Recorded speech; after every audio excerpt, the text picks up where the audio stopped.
as the person on the other end of it, you'd have to see where that person is coming from. And being able to, just like you said, being able to understand where the other person is coming from.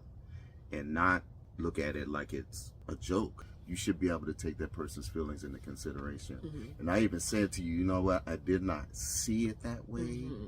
Because to me, it wasn't like I was saying anything against you. I was just saying it in a joking manner, not knowing how much it affected you. Mm-hmm. Then having a conversation about it and realizing, you know, maybe I did say that wrong. I could have came a different way. I should have been more sympathetic to just understanding how you felt about it. Instead of just, you know, being nonchalant. So I think that's where the pride comes in too for me, is not taking the time to recognize, hey, you may have offended her by saying that. And that's also the prideful side of it. Not caring about how the person feels. Thinking like there's nothing wrong with what I said. Right.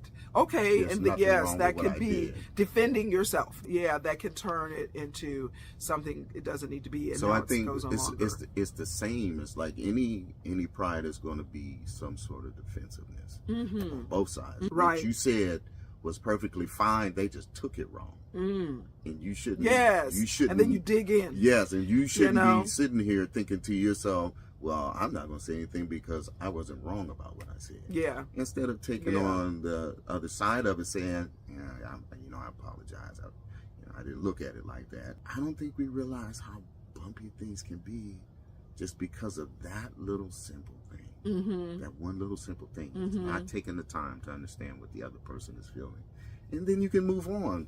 But then I think pride makes things linger. Yeah, Stuff yes, sits and it festers, sits and yes, and it builds. gets to be even worse than before. As soon as you feel certain things that trigger you, that's the way to know pride has entered and pride needs to leave.